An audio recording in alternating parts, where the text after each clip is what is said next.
Hello বন্ধুরা, সবাইকে জানাচ্ছি সুপ্রভাতের শুভেচ্ছা। তারপর বলো সবাইকে কেমন আছো। আমি চলে এসেছি একটা নতুন ব্লগ নিয়ে তোমাদের কাছে। আশা করবো সবাই ভালোই আছো, আমিও ভালোই আছি। আর দেখো, স্নান টান করে রেডি হয়ে গেছি, রান্নাবান্না সব কমপ্লিট করে নিয়ে এসে তারপর তোমাদের সঙ্গে কথা বলতে শুরু করলাম। ওপরে নিচে করে করছি তো সব কিছু, একটু তোমাদের সঙ্গে কথা বলতে গেলে ওই মুহূর্তের মধ্যে দেরি হয়ে যাচ্ছে। আজ মর্নিং ওয়াকে যাইনি, আজ আমরা আবার একটা কোথাও বেড়াতে যাচ্ছি। আমাদের প্যাকিং কমপ্লিট, একটু তোমাদেরকে দেখিয়ে দিই। দেখো, আবার এই যে প্যাক করে ফেলেছি সব কিছু, গোছগাছ করে বেরিয়ে যাব। 2টো নাগাদ বেরোবো। কোথায় যাচ্ছি আস্তে আস্তে তোমাদেরকে সব বলতে থাকবো। আজকের ভিডিওটা কিন্তু তোমরা দেখতে পাবে রাত্রিবেলায়। প্লিজ অবশ্যই দেখে নিও। একটু টাইমটা উল্টোপাল্টা হয়ে যাচ্ছে, কারণ জানো তো ভিডিও পোস্ট করতে গেলে না যথেষ্ট ওয়াইফাই না থাকলে পোস্ট করা যায় না।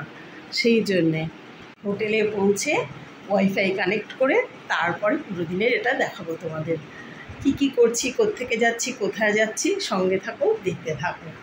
রান্নাটাও কী হয়েছে সেগুলোও দেখে দেবো। আমি অনেকটা আজ বেশি রান্না করেছি, কারণ লিজা অতটা পেরে উঠবে না ওপরে নিচে করে, সেই জন্য চেষ্টা করে সবটাই প্রায় করে রেখে গেলাম। কী করে রেখেছি কিছুটা তোমাদেরকে খাবার সময় একেবারে লাঞ্চে দেখাচ্ছি, সঙ্গে থাকো। রান্নাঘরে দেখো, আজ কিন্তু প্লাস্টার কমপ্লিট হয়ে গেছে, মানে দেওয়ালগুলো। এবার জানলার কাজটা করবে আর কি। খুব সামনেটা জলকাদা হয়ে রয়েছে, তাই আর সামনে থেকে গিয়ে আমি ভিডিও দেখাচ্ছি না। ওই দিকে জানলাটা বসার পর এই দরজাটাকে খুলে ফেলা হবে, সেই জন্যে, নাহলে তো পুরোটা ওপেন হয়ে যাবে। এগুলো একটু সময় লাগছে, হয়ে যাবে। এই দেখো, প্যাকিং তো করে রেখেই দিয়েছিলাম সকালবেলা। এখন লাঞ্চের পরে ও আর আমি বেরিয়ে পড়েছি খুব তাড়াতাড়ি। লাঞ্চের অনেকটা আগে, মানে আমরা আরও দেরিতে করি আর কি। আজকে তাড়াতাড়ি করে বেরিয়ে পড়েছি। ও একটু গম্ভীর হয়ে রয়েছে, কারণ একটু রেগে আছে, বলছে লেট হয়ে গেছে বেরোতে, তার জন্যে। যাই হোক, আমি কিন্তু আজ একটা নতুন ড্রেস পরে বেরিয়েছি। ড্রেসটা কেমন লাগছে সেটা তোমরা কিন্তু অবশ্যই কমেন্টে জানিও। আর কিছুটা রাস্তা যাওয়ার সঙ্গে সঙ্গে এই দেখো, কে উঠে পড়েছে গাড়িতে আমার সঙ্গে, আরতি। খুব খুশি ও বেড়াতে যাবে বলে। আরতির হাজব্যান্ড আর আমি আমরা 4 জন মিলে বেরিয়ে গেছি ঘুরতে। চলে এসেছি হাওড়া স্টেশনে। আর এটা দেখো বন্দে ভারত এক্সপ্রেসে আরও আগেও ঘুরেছি। এবার আরেকটা জায়গার জন্য আবার বন্দে ভারতে বুকিং করা ছিল, টিকিট উঠে পড়েছি। এই দেখো, সবাই বেশ বসে রয়েছে, আমরাও বসে পড়েছি। ব্যাস দারুণ ব্যাপার, মজা, আনন্দ, আর কি বলো। ট্রেনে বসে, আর সেই ট্রেনটার মধ্যে বসার ফিলিংসটাও বেশ কিন্তু ফ্লাইট। তাই বন্দে ভারতে বসে ফিলিংসটা ছিল ফ্লাইটের। আর এই দেখো, ও আর আমি পাশাপাশি বসেছি, আর ওই দিকে বসেছে আরতির হাজব্যান্ড। এখন চলে এসছে কফি। মশলা চাও ছিল, কিন্তু আমরা কফিটাই নিয়েছি। তবে একটা কথা, আমরা কিন্তু টিকিটের সঙ্গে ফুডিংটা ইনক্লুডিং আমাদের ছিল না, যার জন্যে আমরা আলাদাভাবে কফি ওদের কাছ থেকে অর্ডার করে নিয়ে নিলাম। বললো যতবার ইচ্ছা কফি খাবো, সেটার জন্য আলাদা করে ওরা নিয়ে নেবে প্রাইসটা। খুব মজাতে দেখো, কফির চুমুকটাও বেশ আনন্দের, ভালোই লাগছিল। বাইরের দিকে তাকিয়ে আকাশটার সৌন্দর্য দেখে তো আরও ভালো লাগছে।